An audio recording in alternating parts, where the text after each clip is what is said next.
Okay, so we are back to the study of the Spirit's book. We are studying the moral laws. We started last week. We studied divine law or natural law, which is the law, the perfect law that comes from God, that as it's perfect, cannot be changed. And because if it could be changed, it wouldn't be perfect, wouldn't come from God. And we study a little bit of it. We started with the knowledge of natural law, and we are today going to start on question 624.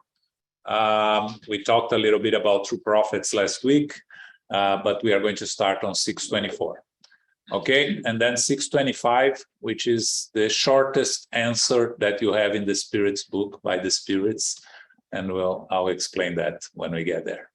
Okay, Philip, you read for us? Is you on mute?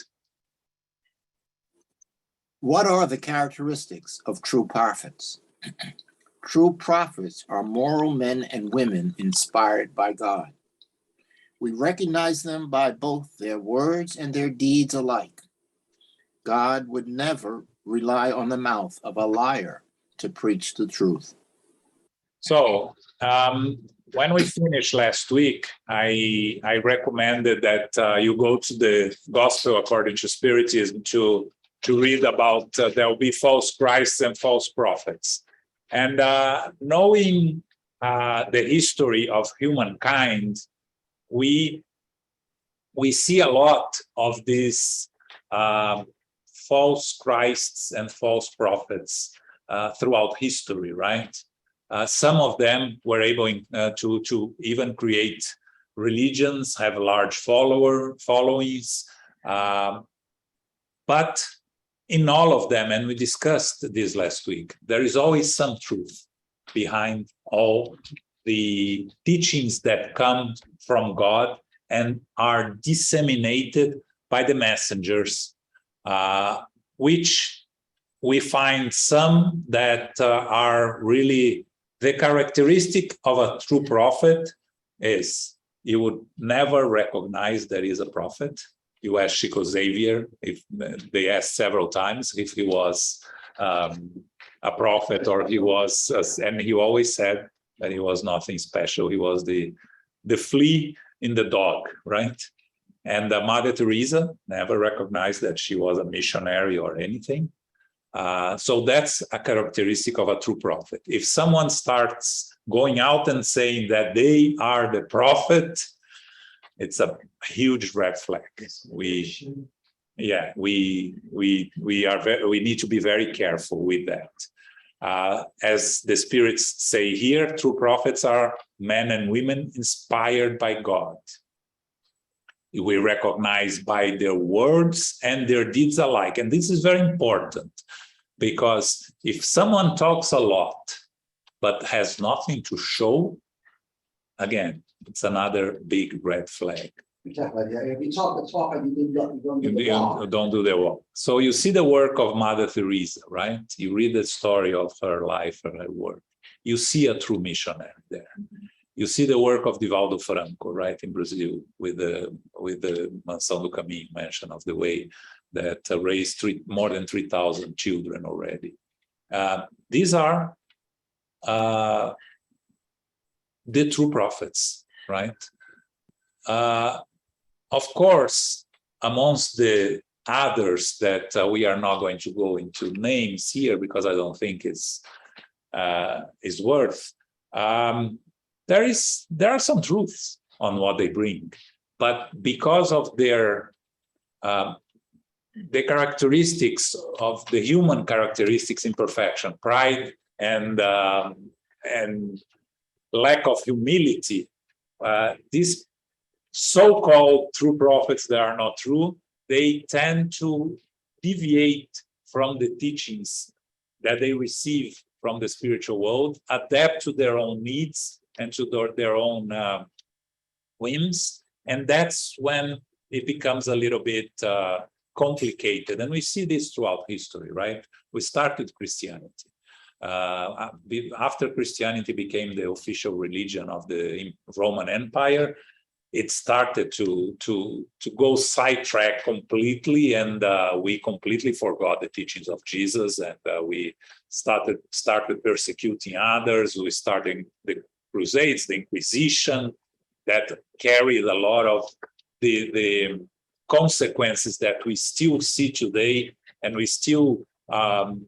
If you read the latest books by Divaldo Franco, by Manuel Filomeno de Miranda, there is a lot of spirits persecuting spiritist centers and others that are the Muslims and the Jews that were killed by the Crusades and by the Inquisition, that they went back to the spiritual world, and they promised revenge against Jesus, which is the wrong objective, because it was not Jesus, it was the followers, the misguided followers of Jesus, right? So that's the problems you create with religious persecutions. And Divaldo mentioned that there are more killings throughout humanity, in humanity history, of religious persecutions than all the rest of the wars that are not caused by religious persecution. Yeah. If you add all the religious wars plus the Inquisition, the Crusades, and the other religions, they killed more people than the wars that were caused by political. Yeah. And some of them did kind of hybrid. Yeah. The second, like the World War II. Like there was like this. It was Not really Jews, not Jewish, but Jews. Yeah, the World War II, it was Like a pattern that we see. It's just not political. I mean, there was the religion, the race, and war is never simple, right? The war, there is always much more, especially nowadays, more recently, because in the past there was war of conquering imposing the religion and conquering other people. Nowadays you have, the Second World War, it was a supremacy war. It was not a religious, it was a supremacy, because that's what I'm saying. I mean, when you see the religion, like the religious element there. Yeah. Because otherwise they can't hear you. He's talking about the Second World War, right? That there is a religious component, but there is more than that. Oh, yeah. Okay. Any questions? Okay. 625. What is the most perfect type that God has offered to human beings as their guide and model? Look at Jesus. Jesus is the realization of the highest moral perfection that human beings may attain to on earth. God offers Jesus as our most perfect model, and the doctrine taught by him is the purest expression of divine law, because he was animated by the divine spirit and was the purest being that has ever walked the face of the earth. If a few of those who have claimed to educate us with respect to God's law have sometimes led us astray by error, it is because they have been swayed by sentiments that are too material in nature. It is also because they have mistaken the laws that regulate the life of the soul with those that regulate that of the body. Many of them presented as divine laws what were really only human ones, created to serve their own passions and to dominate others. English. Tell me in English now. Yeah. So first, this is the shortest answer by the spirits. The comments are by Kardec, right? The answer by the spirits is look at Jesus. So the most perfect type that God has offered to human beings as their guide and model. And some translations will have only Jesus, not look at Jesus. But the original in French is look at Jesus, see Jesus, or look at Jesus. But there are translations that you'll find only the word Jesus, which is fine also. So that's the shortest answer in the Spirit's book, in the 1019 questions that you have in the Spirit's book. We in Spiritism, we say that Jesus is the only perfect spirit that has come to earth, and Jesus is the governor of the planet, is responsible for planet Earth since its creation, and he will be responsible until the end of the planet. So Jesus reached perfection. The difference between Spiritism, and we talked about, actually we talked about this in the Q&A, right, Elmo, when we discussed the Trinity. Yes. Yeah. We don't believe in the Trinity. No, Spiritism does no. But we discussed that on Sunday on the Q&A. So different from other religions, Christian religions that mix Jesus with God and the Holy Trinity and make a mess of it and don't know how to explain it. In Spiritism, there is nothing. No, there is God. There is Jesus, which is a perfect spirit, like we all are going to be one day. When we reach perfection, we'll be like Jesus. And there are spirits and the material, everything that derives from the universal fluid, which is everything else that is not God and not spirits or spiritual principle, right? But on earth, Jesus is the model we follow. Again, the teachings of Jesus is the model we follow. So the difference between Spiritism and the other religions is that you cannot question Jesus, you cannot attack Jesus. You say Jesus and God is one and the same, or is the Son of God, and we are not. And and Spiritism uses reason, right? Of course. So Jesus is just a perfect spirit that is the governor of the planet, came to earth to give us the example, to give us the teachings. And we see the importance of Jesus here because he divided time on earth, right? So you have before Jesus and after Jesus. No longer, now you talk about the common era. But the common era and after the common era. But what is... That's what you can see. You can have before 20 era. Yeah, but what's the common era before and after? It's divided by the presence of Jesus here on earth, right? Yeah, but that's a political issue, isn't it? It's what it is because it's to appease the religious, the anti-religious people and people that were not comfortable with the idea of using a so-called religious attribution before Christ and after Christ. They decided to divide before Common Era and after Common Era, but still, what is the beginning of the Common Era? It's Jesus. The greatest that was just here. Yeah. So why did they make that change?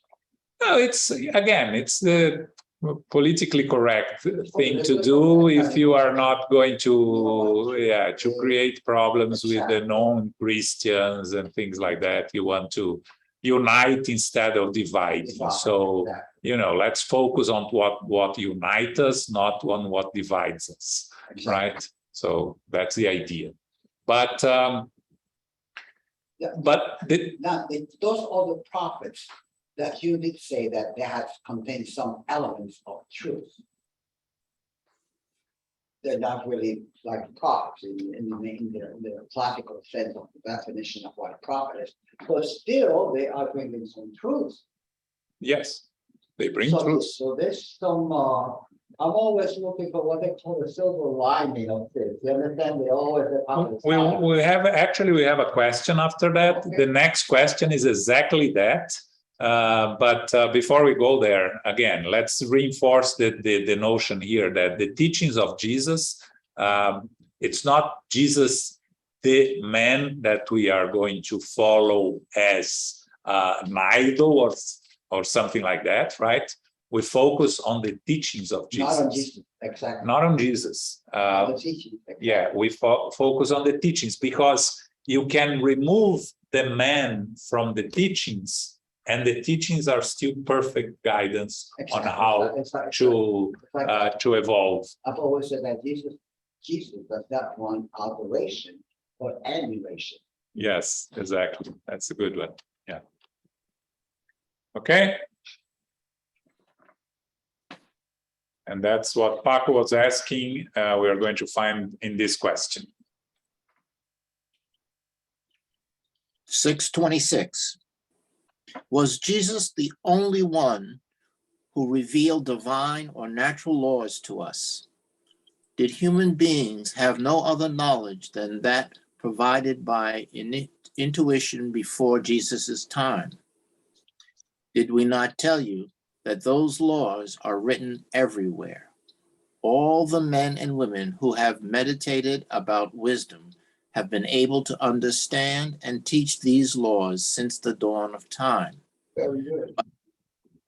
By their teachings, despite being incomplete, they have done the legwork and prepared the ground for the sowing of the seed. It has always been possible for humankind to know the divine laws by simply searching for them, since they are written in the book of nature. Based on this reasoning, honest and respectable men and women throughout time have proclaimed the moral principles of divine law. For this same reason, the elements of moral law are found in every nation or ethnic group that has progressed above the level of barbarism or barbarians. Sure. Although these elements may be incomplete or corrupted by ignorance and superstition. Yeah, so here is what you asked, Paco, right? The laws, the natural laws are written everywhere. And again, going back to a question that we studied last week, they are written in our conscience.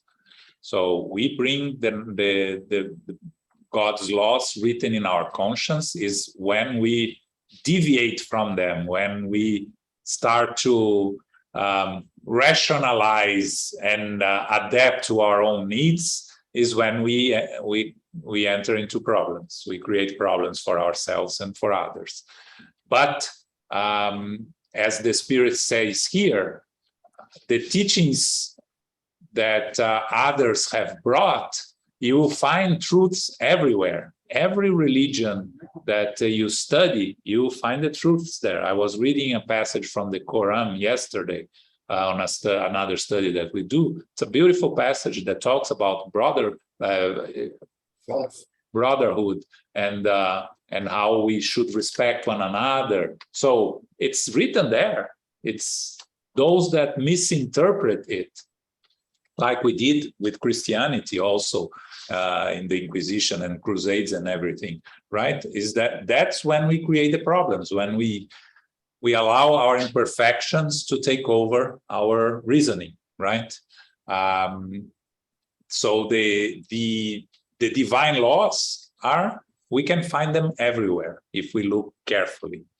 Now, even we discussed this, even if you go to less evolved groups of individuals on Earth, you'll find there the universal truths already, right? You find some sense of respect for others, some sense of rudimentary notions of religion, of divinity, and things like that. So God's law is everywhere. It's like they say here, the elements may be incomplete or corrupted by ignorance and superstition, which is what happens to a lot of us in a lot of the religions, right? The so-called religions. What Spiritism tried to bring was go back to the original teachings of Christ. The gospel, according to Spiritism, is the teachings of Christ, the moral laws of Christ, eliminating everything that is history and some of the deviations of the parables on everything. So the true teachings of Jesus, the moral laws, which are here, we are studying here, is what the gospel according to Spiritism is based on. Okay.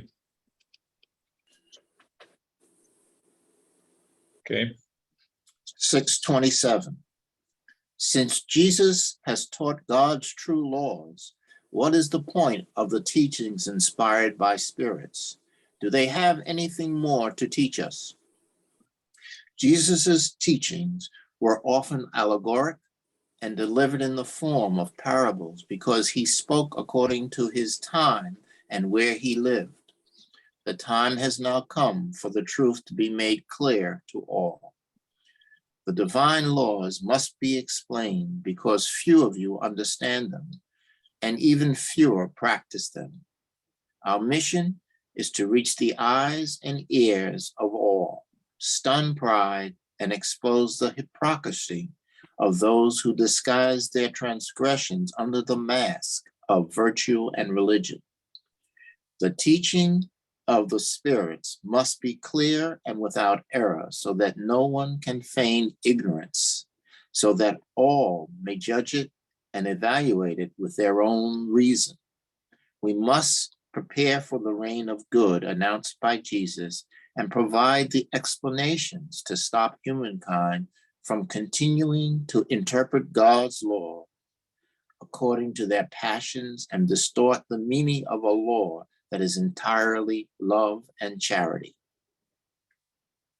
Yeah, the questions from Kardec, the questions are from Kardec are always interesting, right? Since Jesus brought God's true laws, why do we need the teachings that the spirits are bringing? Is there anything else for us to learn? And the spirits, the answer from the spirits is that the teachings of Jesus were adapted to the time that he brought the teachings, right? The parables and allegories that he presented at that time was because those at that time, that's all they could understand. And that's all they could absorb, right?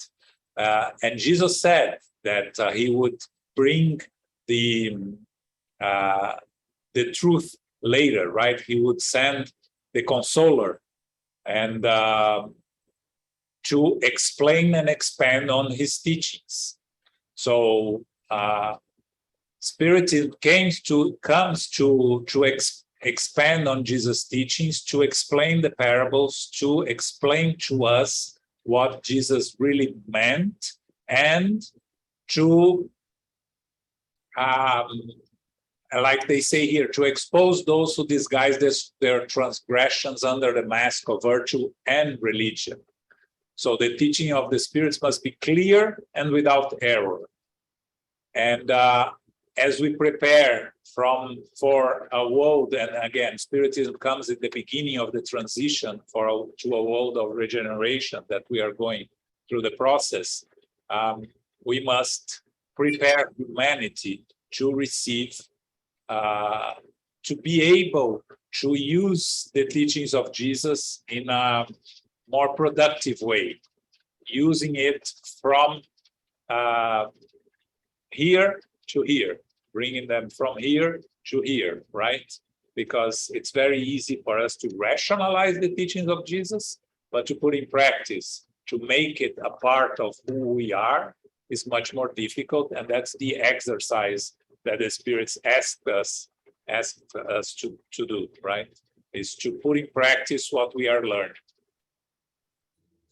Okay. Questions, comments? No. 628. Why has the truth not been accessible to all in the past? Each thing must come in its own time. Truth is like light. You must adjust to it gradually, otherwise it dazzles us. To date, God has never allowed such comprehensive communications to be transmitted to the human race. Of course, in ancient times, there were individuals who were in possession of knowledge that they considered sacred and kept as a mystery from those whom they considered as profane. You must understand that from what you know of the laws that govern these phenomena, only a few fragmentary truths were received, mixed together with generally illustrative and often vague lessons. Regardless, humankind should study every old philosophy, tradition, or religion because they all contain the seeds of great truths. Although they may seem to contradict each other as they are misrepresented by worthless embellishments, today they are much easier to comprehend thanks to the key that Spiritism has provided. Spiritism gives you a host of facts that up until now seem to conflict with the reason, but of which the reality is now unquestionably confirmed. You should continue to study every system because they bring a wealth of lessons and knowledge that may greatly contribute to your education. Okay. So you see here, too much light blinds us, right? Okay, just follow blind check. Yeah, so of course, Jesus couldn't say everything, couldn't bring everything for us at the time that he came. In the same way that if you go back to Moses, for instance, that brought the 10 Commandments and 700 others that he created, right? 10 commandments that came from God, and there are 700 more that he created. Yeah, all the laws that Moses brought that are, you cannot eat this, you should behave like this or that. These are all human laws, right? But the commandments are the teachings that come from the superior spirits from God, right? But Moses, what did he bring at his time? Discipline, right? They were in need of discipline. We at that time, we were still too primitive. It need a much more. Yes, so yes, we needed disciplinary laws at that time. When Jesus came 4,000 years later, we were already prepared to receive the teachings of Jesus and absorb it. Of course, we see all the problems, but Jesus brings the idea of love one another, love God above all, and love one another. So he brings the moral teachings, the moral guidance to us, to add and not to go against the Mosaic laws, but to add to the Mosaic laws. Of course, the Jewish at that time, they didn't understand a part of it. Part of them didn't understand, and because they were always, and they still are waiting for a Messiah that will come and dominate the world physically to impose the... That's what out there. Yes, that's the belief that they had, the Jews. And that's why they couldn't accept a Messiah that would talk about my kingdom is not of this world, right? So that's why Jesus was crucified, persecuted, and everything. But what Spiritism brings to us here is that we need to study, use Spiritism and study other religions, study other traditions, as it says here, contrary to what you see out there, right? Because the religions out there will say outside of this religion, there is no salvation. Yes, everything is false except mine. Yes, so they don't encourage you to study others. And Spiritism, because it's open and it's in search of truth wherever the truth is, always absorbing whatever comes that is new, that adds to it in terms of science, for instance. It encourages us to go outside, to study, to learn from the other religions, to study the other religions, what they can bring to us. And in terms of that, you have in Brazil, especially, you have nowadays a lot of groups studying Judaism, Christianity, and combining with Spiritism. Yes, which is to understand, because it's That's cool. Most of the spiritists, they come from Christian backgrounds, so they don't know anything about the Old Testament. We don't know anything about the Mosaic laws and the tradition, the Jewish traditions. And there is a group of spiritists in Brazil now that are bringing this to us, like Jorge Elahá and Álvaro Mordecai, that has been here with us a couple of times. So it's important for us to understand, because you give us a better view of how Spiritism can help us and how Spiritism can help humanity. I have something here. Like, Loud. truth is like light. You must adjust to it gradually, otherwise it's going to want you. Okay. But this is what I'm looking at. At that every time it was dark, and then Jesus gave parables and things like that, and now the spirits are making that clearer. Okay, but still, it's still a dinner. Yeah. We're not in the clear. You know what I'm saying? There's a long way to go. Yeah, so we need to move that dinner a little bit more, because we're still not completely in the light. Am I? No. Am I? Yeah, you're absolutely correct. Yes, we are not in the light. Yeah. No. When if Huh? I appreciate it.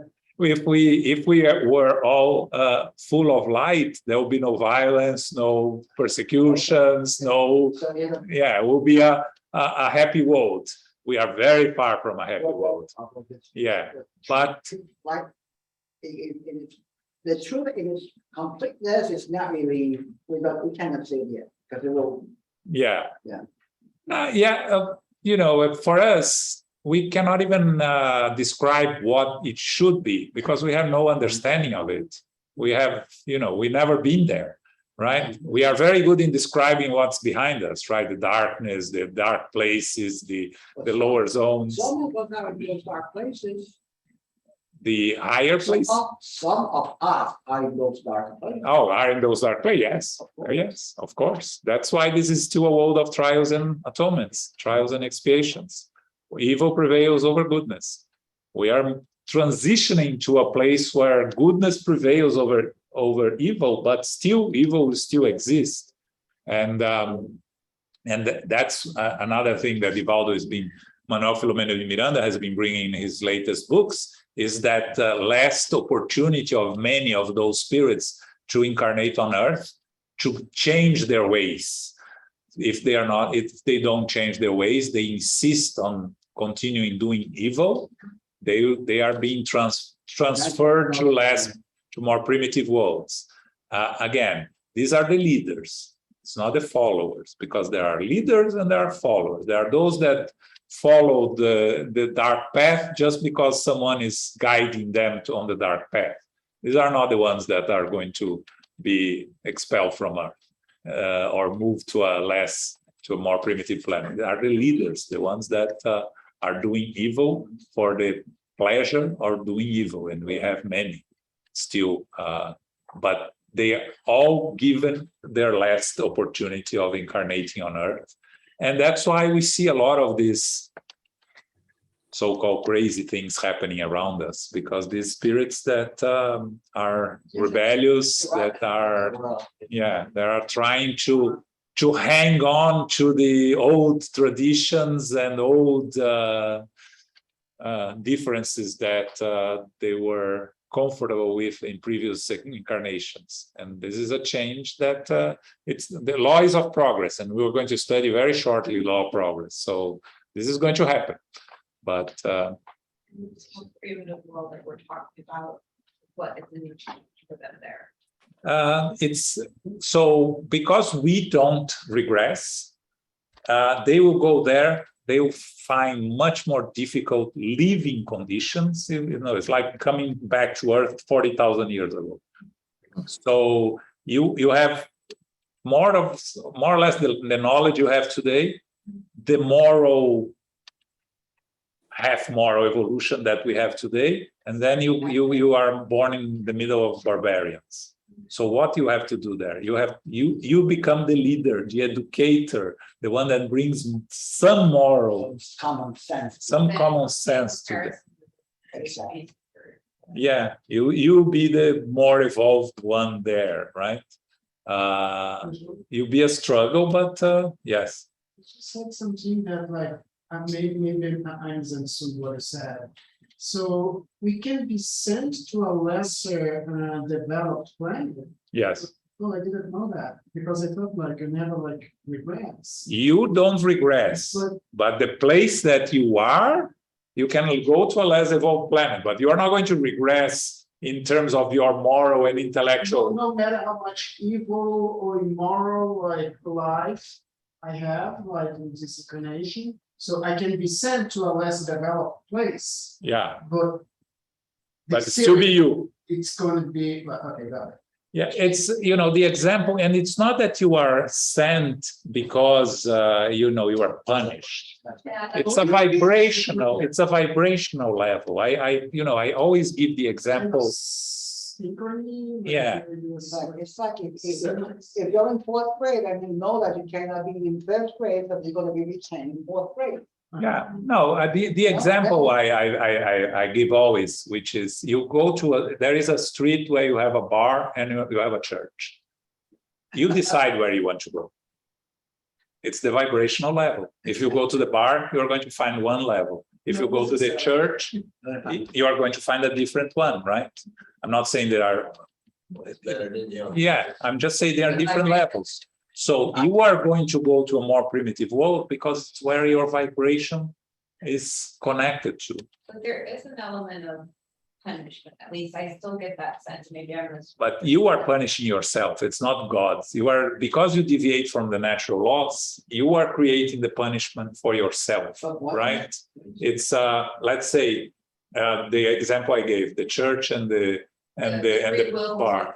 So the church moves to another neighborhood, and all those that go to the church move to the different neighborhood. Those that are in the bar stay in the bar, right? They don't want to go to other church move. It's the choice of the church? No, it's the choice of those that vibrate at the level that where they belong. On Earth, we had these big immigrations like 10,000 years ago when we have the exiles from Capella that came to Earth to Egypt, India, China, and the Aryan in Europe, right?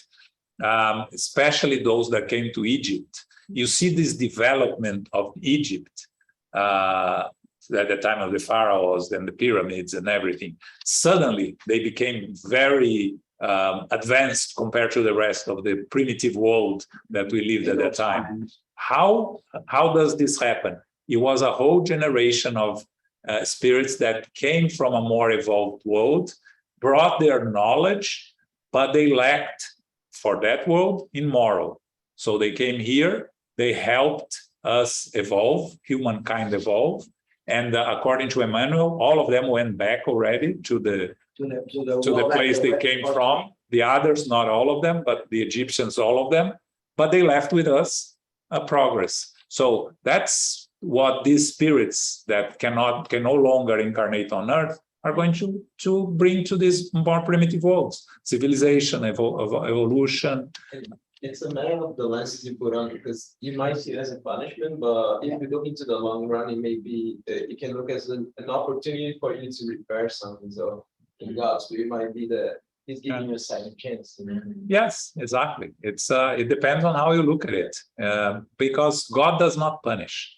God creates the laws. The laws are perfect. It's upon yourself. Yes, you punish yourself, right? You deviate from the natural law. So, if I start banging my head on the wall, it's my decision to bang my head on the wall. There will be consequence for that. I'm going to get injured, headaches and everything, concussion.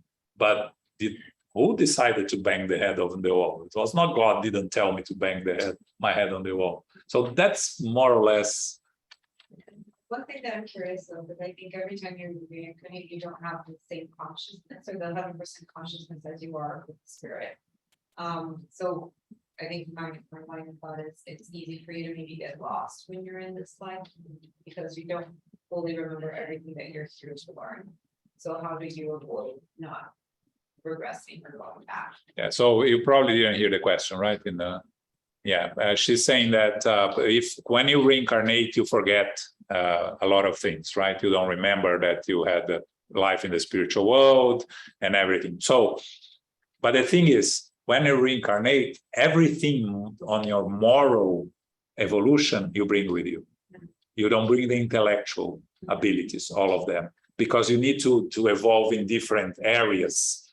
So your intellectual abilities belong to you, the eternal spirits, but you don't bring to this physical body, because if you bring it, it's going to distract you from what you need to learn in this incarnation. But the moral aspects, once you become patient, which is the example I always use, you never lose your patience.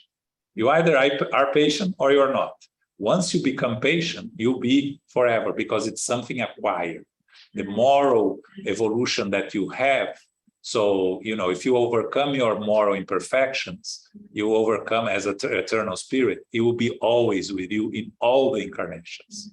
The intellectual part is the one that changes according to our needs, because I use always the example of Mozart, right? If Mozart comes as a music genius, his following incarnation, he will always be a music genius and will never develop in anything else.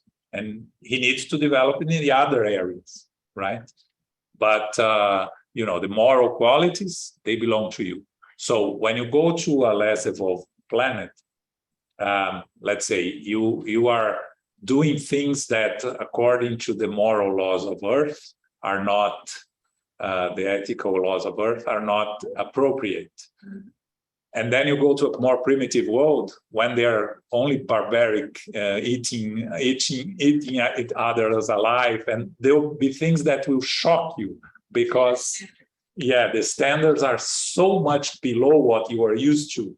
Your standards are below Earth, but you go there where the standards are much below yours. So you will be a leader guiding them to elevate their moral levels. So it is, as you said, it's an opportunity for us to grow and to learn.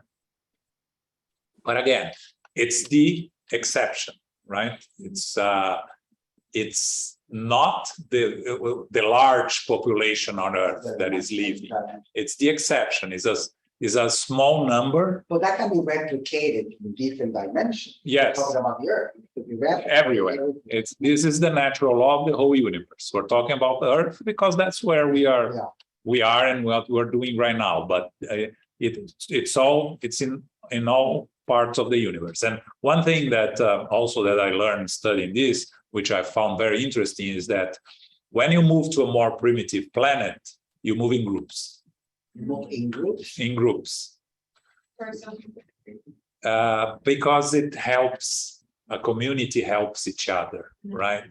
It's easy. If you go by yourself, it'll be impossible for you to make a difference. So, but when you move, so the same way you can be sent to a primitive world, let's say you evolve more than the rest of the planet, you can go to a more advanced world, right? So is it fair to say that you attract people that are in the same vibration, so we potentially move together? So like if somebody else is growing that's in a similar vibration, you're by halo effect growing together. Yes, but moving to a superior world is an individual evolution. Okay. Just Because you don't need to go in group. They don't need a group there to. You are the one going there to learn. Find a group there. Yes, you go there to learn. You're not going there to teach. You are living here. Let's say, the example you gave from school, right? You are very bright on the first grade, and then you jump to the third grade. You're jumping by yourself. You don't do second grade, right? Because then in third grade, you'll be a learner there. You don't need a group there. So that's why the evolution to a higher world is individual. Yeah, but to a primitive world is a group. And this group is reunited in the lower zones. They are already here in the lower zones of Earth, and they are already being transferred according to Manuel Filomeno de Miranda.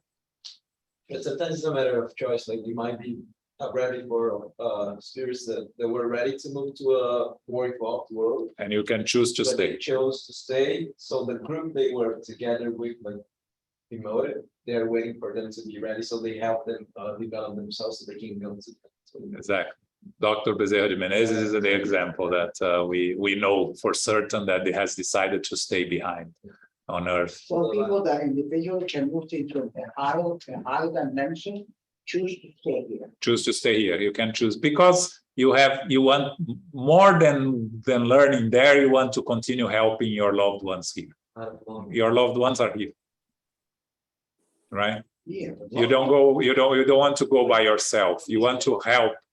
But the more you advance, your loved ones become. No, yes, Now- you are. Now, we all come to his mom, my brother, my wife, my son, my grandchild, those are the loved ones here. But in other dimension, that terminology fades away. Yes, the more you evolve, the more the bigger your family will be. Because everybody. But And at they still love who you love. yes, but at our level of evolution, Level here. yes. Now, So still you call them loved ones, but if you higher, there must be another word, yeah, yes. which is not coined yet. But you also need to remember when you reach a level of Dr. Bezerra, for instance, it's not that he decides to stay here on Earth most of his time, but he goes to more elevated places for some work. Meditation, that's what they're Yes, about. for some, And he's meditation probably. yes, for some things there. So also, You would but say also that the research about another type like that shows. I believe Mother Teresa probably decided to stay here also because of the work that she used to do here. I'm sure she's still supervising the work of the followers, her followers there. But again, I haven't heard anything from her in the spiritual world. And again, we have to understand that we go back to the spiritual world and we continue with our beliefs, our thoughts. Mother Teresa was not I have no idea of her concepts of reincarnation or how much she stayed attached to the Catholic beliefs without opening herself. Because again, you see the moral and the intellectual development. She has the moral, but we don't know how much of the intellectual and openness to new intellectual ideas she has, right? We know of her moral qualities of loving and helping others, which are way above the average us, right? But she never showed much of intellectual abilities here. Well, she was not much of a scholar, you're saying. Yeah, she may be a high school. We don't know. We don't know. Her work, her mission was not in that direction. Yeah, So that's not the role that she was playing. okay. And when we mention Bezerra de Menezes, and we say his loved ones, it's not a half dozen, it's the whole Yeah, humans incarnated in this balance of suffering. we did as a big. Danny, These past questions made me think about why, maybe I know why, but I'm just questioning if the presence of Jesus on earth 2022 years ago caused so much or has been causing so much doubt and controversies and animosity, why wouldn't he come back, for example, like as the governor of earth? Like I'm thinking like governors, right? The governors, they have everybody who works for him or for her and does the nitty-gritty of the job, right? But sometimes the governor itself has to go in person to do the job.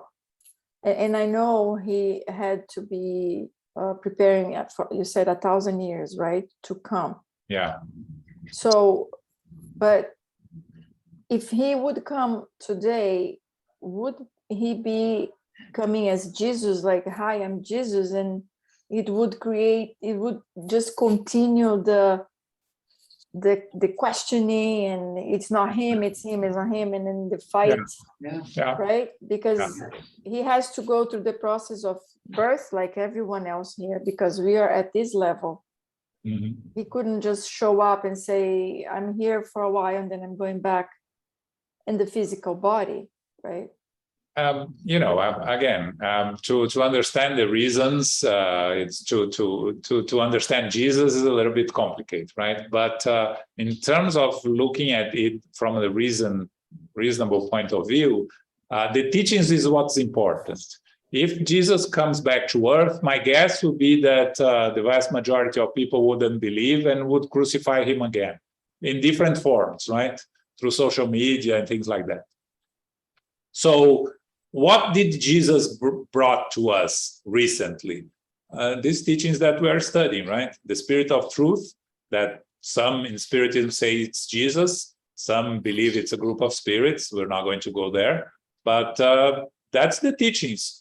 Because why? Because 150 years later, we're still studying. The teachings are here. The explanations are here. We are further developing the studies on it, further understanding what based on the concepts that he brought. So we have so much more yet to learn that I don't think that Jesus could come and would make a difference now as he did 2,000 years ago, because that was a special time. And of course, if Jesus chose to come at that time, it's because he knew the right time to come. Who am I to discuss, right? He knew exactly what was going to happen to him. And he thought that that was the right time to change humanity, right? And nowadays, there are other ways. But, again, if we are trying to understand the perfect spirit, what's behind and the reasons, trying to question God, it becomes a little bit challenging to us, right? Yeah, and maybe a small, Danny, to your point, there's just a suggestion, but there's a really good Netflix series called Messiah. I don't know if anyone ever saw it. The Messiah. It talks exactly about that. Like, there's a Netflix series called The Messiah that she said is recommending that talks about what you just. On Netflix, yeah, and it talks about somebody that comes back and claims to be the new Messiah and how people react to your point. People who believe and persecute him. So it's interesting, like, what if Jesus came back right now? How would people react to it? Yeah. It's a good Exercise of it brings a lot of thought. Yeah. Well, Okay. Yeah. Just Yes, then. just to be clear, I'm not in the position of questioning God and questioning No, I Jesus' know you're not. decisions. I'm just trying to use my brain Yes. to, to talk about things that, if it's so hard for us to find a common ground to learn, because you talk about spiritism and we are here, but out in the world, that's not what people were doing, or most people were doing, like looking for answers on these writings and these kind of teachings we have available through Spiritism. But the questions before also said, not only Spiritism, go and see other religions. We are saying the same things in different ways, but still there's so much wars still going on at this right moment because of those messages. And I was, wow, maybe we need the boss to come again Yeah, and help us out, because it's really hard. But it's complicated also, because I understand your question. I think it's a very important one, because it's something that it's a lot of people ask, right?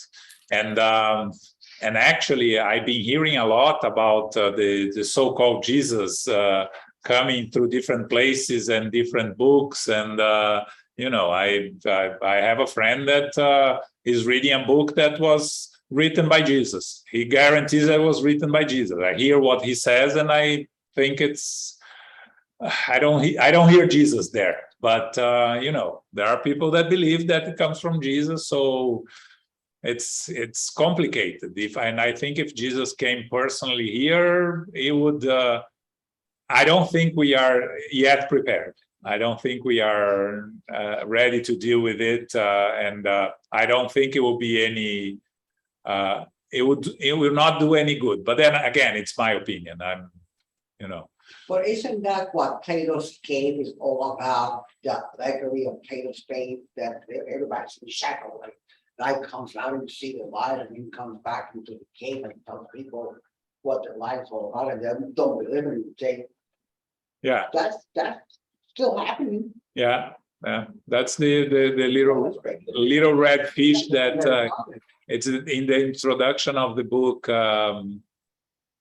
Which book by Chico? The story of the little red fish that goes, you know, lives in a pond, goes out to the ocean, finds the beauty of the ocean, comes back to the pond. None of the other fish believe in him, so he goes back to the ocean, and the pond gets dry, and all the fish are killed. Right? It's the same thing, same concept. Yeah. Yes, Laura. The same parallel, yeah. Yes, Laura.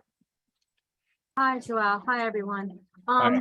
There's actually a passage, I believe it's in the gospel, that talks about why doesn't Jesus come back now and say something during such difficult times. Wow. And it states inside the book that because people nowadays don't even believe what they see with their own eyes. So if they don't even believe what they see with their own eyes, it's not going to have any good outcome, because they're still going to say, but that wasn't true. Yeah. So therefore, him coming now is not going to serve the purpose in which it needs to serve. And there are a lot of, I believe they even called it naysayers within the masses. So therefore, it would not serve the proper goal in which it had intended. I forget which chapter it's in, though. Yeah. I just read it recently again. Yeah, absolutely right, Laura. Thanks. Yeah, exactly that. I agree with you with what you just said. I think that if he came here, it wouldn't make a difference. Again, I think. I don't know. Yeah. Okay. It's a discussion for us with little and or no faith. But the truth is, you cannot talk about return of the one that left. As he never left. He made a promise to be with us, that you would all are saved from our own ignorance. So he came in incarnated as a child, died on the cross, and back 3 days later to show that he's here with us, and we stood out. Yeah. Yes. So if I hope you heard Elmo, right? He said that you know, it's us of little faith, that because Jesus in actuality never left.